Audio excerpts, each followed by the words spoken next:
नमस्कार सभी ट्रेडर्स को एंड वेलकम। आज की इस वीडियो में हम डिस्कस करेंगे ऑल अबाउट द फ्यूचर्स कि फ्यूचर्स की मार्केट कैसे काम करती है, क्या डिफरेंस है between forex and futures. Video में आगे बढ़ने से पहले प्लीज़ लाइक दी वीडियो जिससे सभी ट्रेडर्स तक ये स्प्रेड हो सके। अलॉन्ग विद इट, अगर आप चैनल पे पहली बार आए हैं देन काइंडली कंसीडर सब्सक्राइबिंग अस। नाउ सबसे पहले फ्यूचर ट्रेडिंग क्या होता है। जैसा हमें नाम से ही पता लग रहा है कि फ्यूचर ऐसा व्यापार या फिर ऐसी ट्रेडिंग जहाँ पे बायर और सेलर एग्री होते हैं किसी एसेट को ट्रेड करने के लिए एक फिक्स्ड प्राइस के ऊपर एक फ्यूचर डेट के लिए। नाउ फ्यूचर ट्रेडिंग में आप वैरायटी ऑफ इंस्ट्रूमेंट्स को ट्रेड कर सकते हैं जैसे कि stock indices, energy, currency, grains और भी बहुत कुछ। नाउ मोस्ट कॉमनली जो एसेट्स यहाँ पे ट्रेड होते हैं वो है नैस्डैक, ई-मिनी, S&P 500, गोल्ड, ऑयल और करेंसी। नाउ सबसे बड़ा बेनिफिट जो फ्यूचर को ट्रेड करने का है वो है कि ये एक सेंट्रलाइज्ड मार्केट है और एक हाईली रेगुलेटेड मार्केट है। नाउ यहाँ पे जो भी बाइंग या सेलिंग होती है वो सारा का सारा डाटा शिकागो मर्सेंटाइल एक्सचेंज में जाता है। नाउ वो एक सेंट्रलाइज्ड मार्केट है। नाउ क्योंकि ये एक सेंट्रलाइज्ड मार्केट है तो प्राइजेस के अंदर आपको मैनिपुलेशंस देखने को बिल्कुल भी नहीं मिलेगा। अलॉन्ग विद इट आपको यहाँ पे स्प्रेड और स्लीपेज नहीं देखने को मिलेगा। बट हाँ, अगर कई बार मार्केट के अंदर लिक्विडिटी कम हो देन आपको स्प्रेड्स देखने को मिलेगा। बट स्टिल फॉरेक्स के मुकाबले स्प्रेड्स यहाँ पे टाइट होते हैं। Now moving out to the advantages and disadvantages of future trading. सबसे पहले एडवांटेजेस को डिस्कस कर लेते हैं। नाउ सबसे पहला एडवांटेज है यहाँ पे लीवरेज का। नाउ लीवरेज होता क्या है? सो लीवरेज एक बोरोड मनी है, यानी कि एक उधार का पैसा जो एक ट्रेडर यूज़ करता है अपनी पोजीशंस में जिससे वो ज़्यादा प्रॉफिट या फिर ज़्यादा मुनाफा कमा सके। नाउ फ्यूचर के अंदर आप मार्जिन मनी के ऊपर लीवरेज लेते हो और यहाँ पे मार्जिन मनी भी दो टाइप के होते हैं जो कि हम आगे इसी वीडियो में डिस्कस करेंगे। नाउ दूसरा बेनिफिट जो फ्यूचर ट्रेडिंग का है वो है कि आप वैरायटी ऑफ एसेट क्लासेस यहाँ पे ट्रेड कर सकते हो, चाहे वो स्टॉक इंडाइसेस हो या फिर ऑरेंज जूस हो या फिर गेहूँ हो या फिर चीनी हो। अगले एडवांटेज की बात करें तो फॉरेक्स मार्केट की तरह ये भी 24 आवर्स ट्रेड किया जाता है, बट यहाँ पे 1.5 घंटे का एक ब्रेक लिया जाता है जिसमें शिकागो मर्सेंटाइल एक्सचेंज अपनी मेंटेनेंस करती है। नाउ नेक्स्ट जो एडवांटेज है फ्यूचर ट्रेडिंग का वो ये है कि ट्रेडर्स मेनली फ्यूचर्स को यूज़ करते हैं अपनी पोजीशंस को हैज करने के लिए। सो अगर वो स्पॉट प्राइस के ऊपर कोई ट्रेड ले रहे हैं देन वो फ्यूचर्स के अंदर अपनी दूसरी पोजीशन लेते हैं अपनी पोजीशंस को हैज करने के लिए, तो कई लोग इसे हैजिंग के लिए भी यूज़ करते हैं। Now moving out to disadvantage. सबसे पहला डिसएडवांटेज जो मुझे लगा, as compare to forex traders कम ट्रेड करते हैं फ्यूचर्स को। नाउ इट्स ऑब्वियस कि अगर आप सेंट्रलाइज्ड मार्केट में ट्रेड कर रहे हो देन आपकी ब्रोकर की fees and other trading charges ज़्यादा होते हैं as compare to forex, because forex is a decentralized market and वहाँ पे सिर्फ आपको ब्रोकर को पे करना होता है। दूसरा डिसएडवांटेज है यहाँ पे आपको एक्सपायरी डेट्स मैनेज करना पड़ता है। फॉरेक्स में आपको कोई भी एक्सपायरी डेट नहीं देखने को मिलता, वहाँ पे कोई भी कॉन्ट्रैक्ट्स नहीं होते जो कि मंथली या क्वार्टरली एक्सपायर होते हैं। थर्ड डिसएडवांटेज है इसका कि फिजिकल डिलीवरी। नाउ जैसा हमारे इंडियन मार्केट्स में होता है कि अगर आप कोई फ्यूचर कॉन्ट्रैक्ट लेते हो और उस फ्यूचर कॉन्ट्रैक्ट के एक्सपायरी वाले टाइम तक उसे आप होल्ड रखते हो, उस पोजीशन को आप क्लियर आउट नहीं करते हो, देन उसकी आपको फिजिकल डिलीवरी लेनी पड़ती है। नाउ यहाँ पर भी सेम है, अगर आप अपनी पोजीशंस को एक्सपायरी वाले दिन कैंसिल आउट नहीं करते हो देन आपको यहाँ पे फिजिकल डिलीवरी लेनी पड़ेगी। नाउ उस टाइम पे उस एसेट का जो भी रेट चल रहा होगा आपको वो पे करना पड़ेगा। Now moving out to the main topic कि फ्यूचर्स को ट्रेड कैसे किया जाता है। नाउ फ्यूचर्स को ट्रेड करने के दो तरीके हैं। पहला कि आप अपने पर्सनल कैपिटल से ट्रेड करें किसी ब्रोकर के थ्रू, दूसरा है कि आप प्रॉप फर्म के थ्रू उसमें ट्रेड करें। नाउ अगर यहाँ पे आप अपने पर्सनल कैपिटल से ट्रेड करना चाहते हैं देन यहाँ पे आपको कोई भी प्रॉफिट टारगेट या फिर ड्रॉ डाउन का इशू तो नहीं होगा, बट यहाँ पे आपको मार्जिन का बहुत ज़्यादा ध्यान रखना पड़ेगा। नाउ फ्यूचर ट्रेडिंग के अंदर मेनली दो टाइप के मार्जिन होते हैं। पहला होता है इनिशियल मार्जिन और दूसरा होता है मेंटेनेंस मार्जिन। तो चलिए समझते हैं सबसे पहले इनिशियल मार्जिन क्या होता है। इनिशियल मार्जिन ऐसा मार्जिन होता है जहाँ पे आपको इतना फंड चाहिए होता है कि आप किसी पोजीशन को ओपन कर सकें। नाउ अब आता है दूसरा मार्जिन यानी कि मेंटेनेंस मार्जिन। आपको इतना फंड चाहिए होता है कि जो पोजीशन आपने पहले ओपन की थी आप उस पोजीशन के अंदर बने रह सकें। नाउ यहाँ पे मेंटेनेंस मार्जिन कम होता है as compare to initial margin. Now अगर आपने कोई पोजीशन ओपन की है और अब आपका बैलेंस मेंटेनेंस मार्जिन से नीचे आ जाता है, देन उस टाइम पे ब्रोकर आपको एक मार्जिन कॉल इशू करेगा। नाउ यहाँ पे आपको एक्स्ट्रा फंड्स डिपॉजिट करने होंगे, नहीं तो ब्रोकर आपकी पोजीशन को क्लोज कर देगा। नाउ ये मार्जिन डिपेंड करता है आप किस टाइप की ट्रेडिंग कर रहे हो, आप डे ट्रेड कर रहे हो या फिर स्विंग ट्रेड कर रहे हो। अगर आप डे ट्रेड कर रहे हो देन यहाँ पे आपको मार्जिन कम चाहिए होता है, बट अगर आप स्विंग ट्रेड कर रहे हो देन यहाँ पे आपको मार्जिन काफ़ी ज़्यादा चाहिए होता है। नाउ अब कुछ कॉमन एलिमेंट्स की बात कर लेते हैं between the forex and futures. So जैसा हम फॉरेक्स में लॉट साइज कहते हैं, फ्यूचर्स में हम उन्हें कॉन्ट्रैक्ट्स कहते हैं। वहीं पे फॉरेक्स में हम पिप्स और पिपेट्स देखते हैं।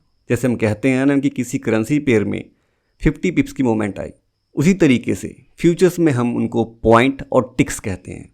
नाउ चलिए समझते हैं पॉइंट एंड टिक्स को कैसे देखते हैं विद एन एग्जांपल। तो let us assume a price 87.02, ये क्रूड ऑयल का प्राइस है। नाउ डेसिमल या फिर दशमलव के राइट साइड में जो नंबर है जैसे कि 87, ये पॉइंट है, और डेसिमल के लेफ्ट साइड में या फिर दशमलव के लेफ्ट साइड में जो नंबर्स हैं जैसे कि 02, ये टिक्स कहते हैं। नाउ अगर यहाँ पे प्राइस हो जाता है 87.03, देन यहाँ पे एक टिक की मूवमेंट हुई है। यहाँ पे प्राइस अगर 88.02 हो जाता है देन यहाँ पे एक पॉइंट की मूवमेंट हुई है। नाउ फ्यूचर्स में आपको ध्यान रखना पड़ेगा कि यहाँ पे डिफरेंट एसेट टाइप्स की डिफरेंट टिक साइज़ होती है और उनकी डिफरेंट वैल्यूज़ होती है। नाउ यहाँ पे आपको आपके सामने एक चार्ट दिख रहा होगा। सबसे पहले इस चार्ट में है symbol, name, tick size and tick value. Now symbol यहाँ पे बताता है कि वो कौन सा एसेट है, जैसे कि ES यानी कि ई मिनी S&P 500, NQ रिप्रेजेंट करता है नैस्डैक को, RTY रिप्रेजेंट करता है रशल 2000 को, YM रिप्रेजेंट करता है डाउ को, CL रिप्रेजेंट करता है क्रूड ऑयल को, एंड GC रिप्रेजेंट करता है गोल्ड को, और 6E रिप्रेजेंट करता है यूरो को। नाउ इन सब के टिक साइज डिफरेंट हैं। नाउ अगर आप देखोगे तो S&P के 0.25 टिक साइज है, नैस्डैक के 0.25, रसल 2000 के 0.10। नाउ इस तरीके से हर एक डिफरेंट एसेट के डिफरेंट टिक साइज होते हैं और उनकी टिक वैल्यू भी डिफरेंट होती है। नाउ अगर आप यहाँ पे S&P 500 की टिक साइज देखोगे तो 0.25 है और उसकी टिक वैल्यू है $12.50। यानी कि अगर इस प्राइस के अंदर एक टिक साइज की मूवमेंट आती है देन वहाँ पे आप $12.50 का प्रॉफिट करते हैं। नाउ इस चार्ट को हम और थोड़ा डीप जाके समझते हैं और कुछ हम एग्जांपल डिस्कस करते हैं। तो सबसे पहले एक एग्जांपल मैं ले रहा हूँ यहाँ पे नैस्डैक का। तो मान के चलते हैं कि करंटली जो प्राइस है नैस्डैक, वो प्राइस है 19001.25 और इसके अंदर एक टिक की मूवमेंट आई। नाउ नैस्डैक की टिक साइज है 0.25। नाउ वो प्राइस हो जाएगा 19001.50, क्योंकि नैस्डैक के एक टिक के मूवमेंट का प्राइस है $5। देन टोटल जो इस मोमेंट में आपको प्रॉफिट मिलेगा वो मिलेगा $5 का। Moving out to the next example हम लेंगे यूरो का। नाउ यहाँ पे यूरो का जो सिंबल है वो 6E है। नाउ मेजरली जो भी फ्यूचर्स के अंदर करेंसीज हैं वो 6 से रिप्रेजेंट्स होते हैं और जो भी उनका पहला नाम होता है, फॉर एग्जांपल यूरो तो वहाँ पे E आ जाएगा, ब्रिटिश पाउंड तो वहाँ पे G आ जाएगा, जैपनीज यान तो वहाँ पे Y आ जाएगा। तो फॉर एग्जांपल यहाँ पे यूरो की बात करें तो मान के चलते हैं कि यूरो का करंट प्राइस जो है 1.07415 है और इसके अंदर एक टिक की मूवमेंट होती है। नाउ यूरो के केस में टिक साइज है 0.0005, तो प्राइस हो जाएगा 1.07420 एंड इस मोमेंट में आपको टोटल $6.25 का प्रॉफिट होगा। नाउ क्योंकि यूरो की एक टिक की वैल्यू है $6.25। Now as compare to forex यहाँ पे सिंबल्स काफ़ी ज़्यादा सिमिलर हैं, जैसे कि US 100 या फिर नैश 100 को हम यहाँ पे NQ से डिनोट करते हैं, US 500 को ES से, US 30 को YM से, गोल्ड XAU USD को हम GC से डिनोट करते हैं। वहीं पे करेंसीज भी काफ़ी सिमिलर है जैसे मैंने पहले बताया आपको। तो जैसे यूरो को हम डिनोट करते हैं 6E से, जैपनीज येन को 6J से, कैनेडियन डॉलर्स को 6C से, ऑस्ट्रेलियन डॉलर्स को 6A से और ग्रेट ब्रिटिश पाउंड को 6G से। Now moving out to the contracts, जो कि फॉरेक्स में लॉट साइज होता है और फ्यूचर्स के अंदर कॉन्ट्रैक्ट्स। नाउ सबसे पहले कॉन्ट्रैक्ट्स का रिप्रेजेंटेशन कुछ ऐसा होता है, मैंने एक एग्जांपल दिया है यहाँ पे आपको, जैसे कि ESH 2024 और NQM 2024। नाउ ये रिप्रेजेंटेशंस होती हैं कॉन्ट्रैक्ट की। नाउ ये काफ़ी इजी है डिकोड करना। नाउ यहाँ पे जैसे कि NQM2024, NQ मतलब नैस्डैक, M का मतलब होता है कि कौन से मंथ के अंदर एक्सपायर होगा, जैसे M रिप्रेजेंट करता है जून को, और 2024 यानी कि वो कौन से साल का है। तो यानी कि नैस्डैक जून के महीने की 2024 की एक्सपायरी को आप ट्रेड कर रहे हो, जैसे कि NQM2024। नाउ बात आती है यहाँ पे कि कॉन्ट्रैक्ट्स एक्सपायर कब होते हैं। सो फ्यूचर कॉन्ट्रैक्ट्स हर क्वार्टर के 3rd फ्राइडे में एक्सपायर होते हैं। सो जैसे 3 महीने का एक क्वार्टर होता है, साल में 4 क्वार्टर होते हैं। सो फर्स्ट क्वार्टर होता है मार्च में, सेकंड क्वार्टर होता है आपका जून में, थर्ड क्वार्टर आता है सितंबर में, और फोर्थ क्वार्टर आता है दिसंबर में। इन सभी के एक्सपायरी मंथ के 3rd ऑफ फ्राइडे को एक्सपायरी होती है। जैसे मैंने बताया कि ट्रेडर्स अगर अपनी पोजीशंस को क्लोज ना करें तो उनको फिजिकल डिलीवरी लेनी पड़ती है, और कुछ ट्रेडर्स इससे बचने के लिए रोल ओवर का यूज़ करते हैं। नाउ रोल ओवर क्या होता है?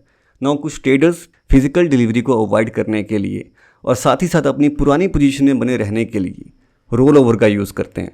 नाउ एक्सपायरी मंथ्स को हम रिप्रेजेंट कैसे करते हैं? तो जैसे आपको दिख रहा होगा यहाँ पे चार्ट पे, एक्सपायरी मंथ मार्च है, देन उसे हम रिप्रेजेंट करते हैं H से। अगर एक्सपायरी मंथ जून है देन उसे हम रिप्रेजेंट करते हैं M से। एक्सपायरी मंथ सितंबर है देन उसे हम रिप्रेजेंट करते हैं U से, और एक्सपायरी मंथ दिसंबर है देन उसे हम रिप्रेजेंट करते हैं Z से। तो H M U Z, इनसे हम रिप्रेजेंट करते हैं एक्सपायरी मंथ। सो कॉन्ट्रैक्ट के जो पहले 2 शब्द या फिर पहले 2 लेटर जो होते हैं वो बताते हैं आपको कि आप कौन से ऐसे टाइप को ट्रेड कर रहे हो।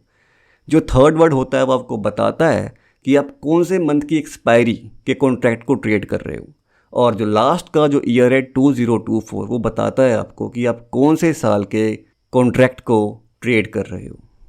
नाउ बात करते हैं कि हम प्रॉप फर्म से कैसे ट्रेड करेंगे फ्यूचर्स को। नाउ बहुत ज़्यादा सिमिलैरिटीज़ हैं फॉरेक्स और फ्यूचर के प्रॉप फर्म में। यहाँ पे आपको यहाँ पर भी सिमिलर मॉडल देखने को मिलेगा, जहाँ पे आपको एक टारगेट अचीव करना पड़ेगा और अपने बैलेंस को ड्रॉडाउन लिमिट से ऊपर रखना पड़ेगा। नाउ जैसे फॉरेक्स प्रॉप फर्म में आपको डेली ड्रॉडाउन और मैक्सिमम ड्रॉडाउन मिलता है, फ्यूचर प्रॉप फर्म में आपको वैसा नहीं मिलता। यहाँ पे आपको 3 टाइप के ड्रॉडाउन मिलते हैं। वो तीनों ड्रॉडाउन हैं daily drawdown, intraday drawdown, and last one is EOD drawdown, and of the day drawdown.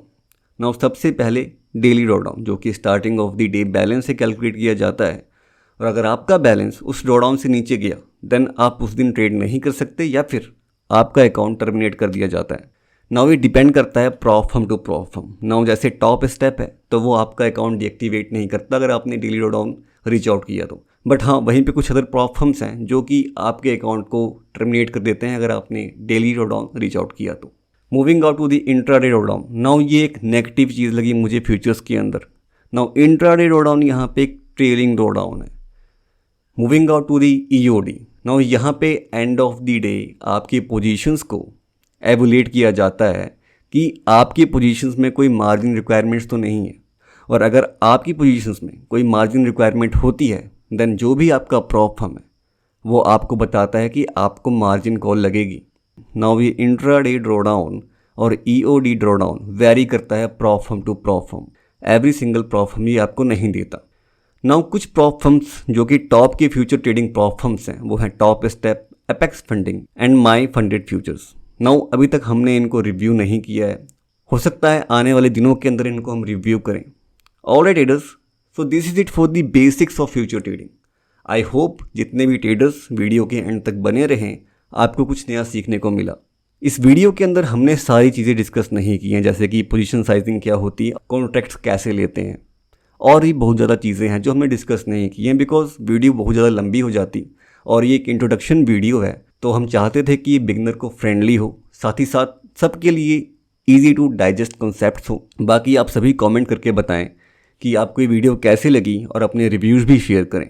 I hope you find this video insightful guys. Till then stay green and happy trading to all.